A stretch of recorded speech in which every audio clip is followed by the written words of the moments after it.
Aloha, this is lesson 328 from A Course in Miracles with Hope Johnson. I choose the second place to gain the first. What seems to be the second place is first, for all things we perceive are upside down until we listen to the voice for God.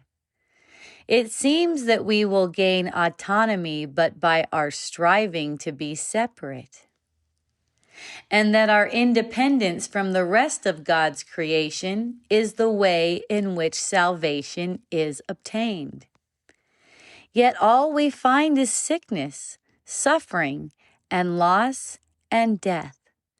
This is not what our Father wills for us, nor is there any second to His will.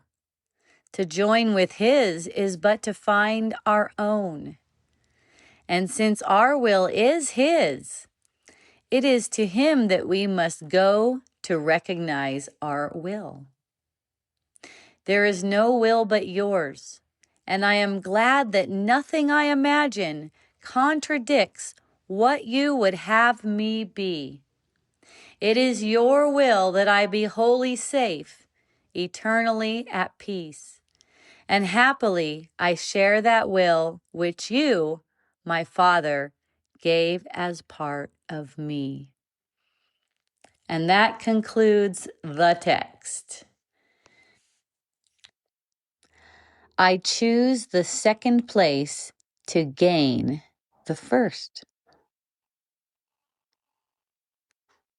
So this is to experience the power of humility and surrender.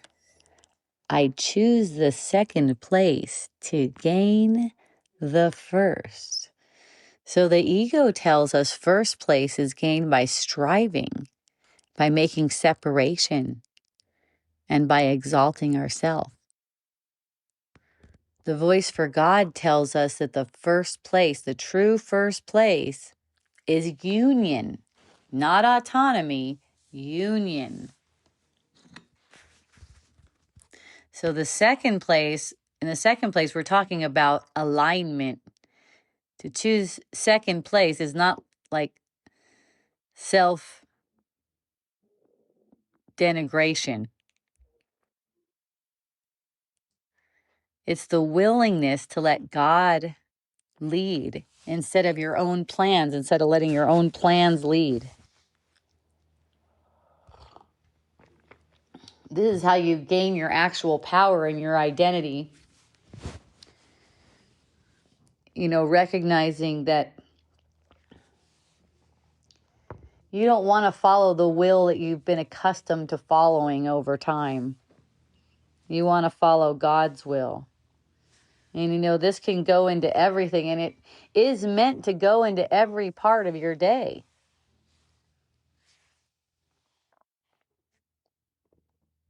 See, when you try to make your will apart from God, when you think you know how to get what you want in the world, and you're not asking for guidance, you get experiences, you make experience like fearful experiences, loss, death, that kind of stuff.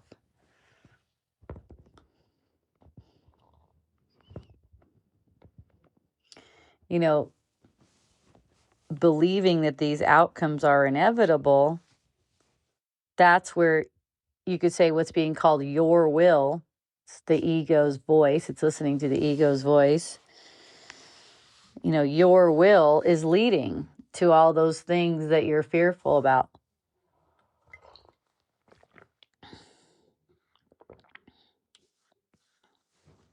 You try to resist delusions. That's another way of putting them first.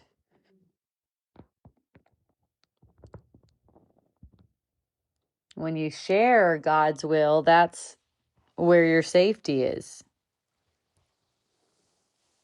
That's where you're rediscovering what God's will is. Surrendering to the truth of what is, in acceptance of what appears to be. That's the doorway. Since your will and God's will are the same, recognizing what your function is here in the midst of illusions.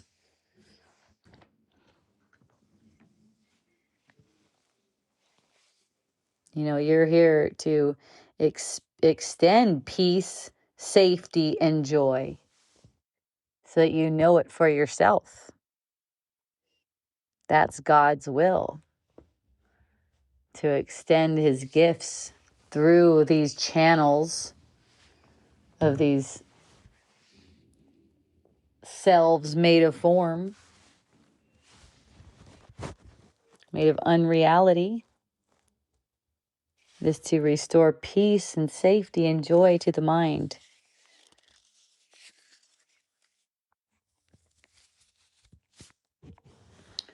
This lesson talks about humility, that being a gateway to this exaltation.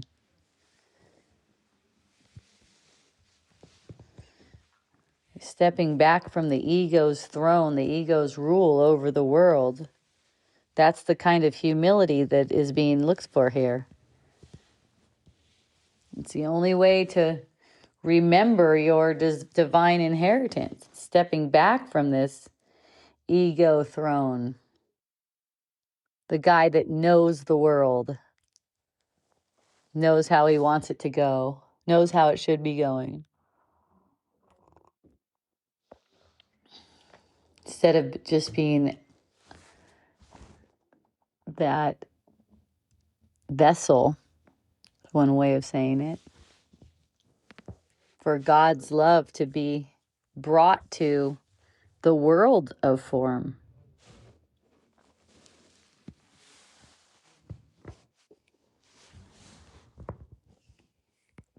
This is the paradox of the second place gains the first.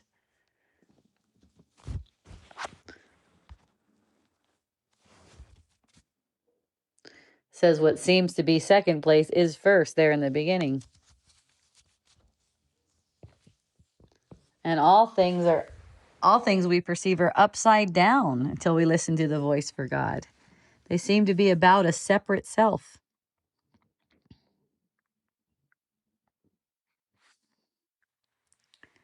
It seems that we gain autonomy by our striving to be separate. Wow, how many times have I done that? That's amazing.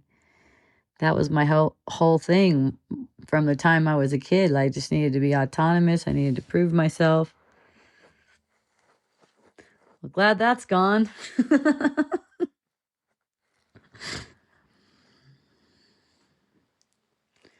We want to be one with creation. We want to be in relationship with union with everything.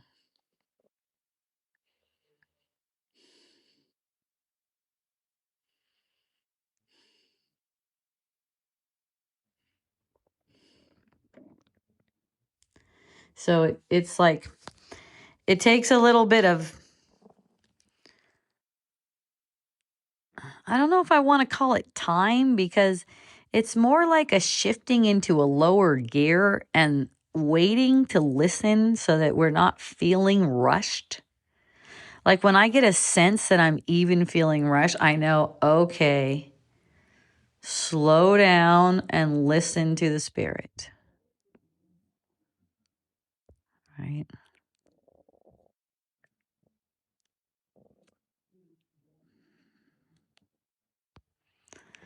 So this is the togetherness. This is letting all of the experience in. There's a lot of sensations going on in every moment. There's a lot going on as far as sensations. So what the mind tries to do is block out most of those sensations when you're focused on thinking about how you're going to do your day and stuff like that. You're focused on the kind of like mindless circular thinking about a relationship you have with a person or whatever's going on with this mind chatter. It's just when we get caught up in that kind of stuff, we can't hear what is being called of us. We can't hear because we can't feel the sensations that are arising. Our mind will just block those right out so that it could focus on narrating the story. Right? So when you recognize that's what's going on, and make a habit of keep on coming back to the truth that you want to be second place. That's the way I see this. It's like, I don't want to listen to that voice that's speaking first. That's the ego. I want to wait for the second voice, the still small voice. That's the Holy Spirit. See what I mean? And you can tell if there's any sense that you feel rushed. Let's say rushed to write a message, or rushed to get somewhere, or get in the shower, or anything like that. Let your mind come back to center. There's no rush. This is just a habit. Let the still small voice speak to you, and watch everything in your life take on a smooth tone, a nice smooth tone.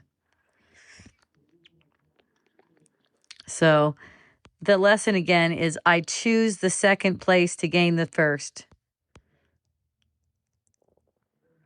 Choosing to let God's will lead. See, that's the voice to listen to. So you might start the day out with, Father, I choose to let your will lead today. Show me what is truly mine. You want to feel that sense of love and gratitude in your heart. And let all of your actions and words come from that. When you want to control anything, when you want to be insistent or anything like that, pause. Notice where you want to be. I choose the second place now. I choose the second place. I want to hear from the second place so I can be in the first place, is basically what this is saying. Notice that relief and trust that that's the right direction for you.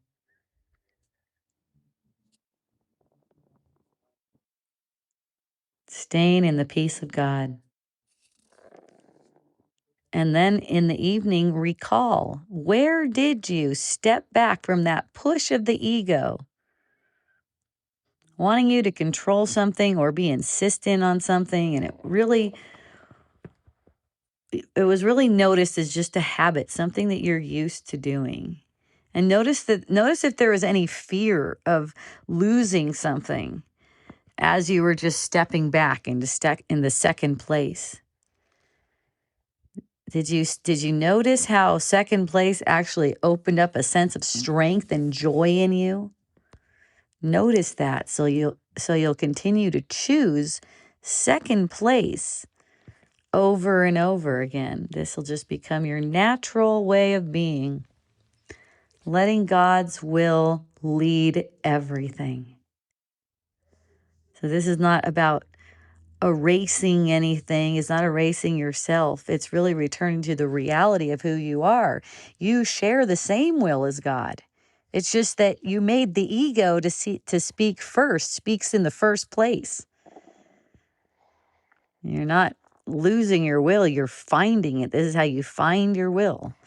This is truly coming back to who you are. So this is taking humility from this posture of this weakling, this weak being, into humility as a direct experience of your power and safety in reality.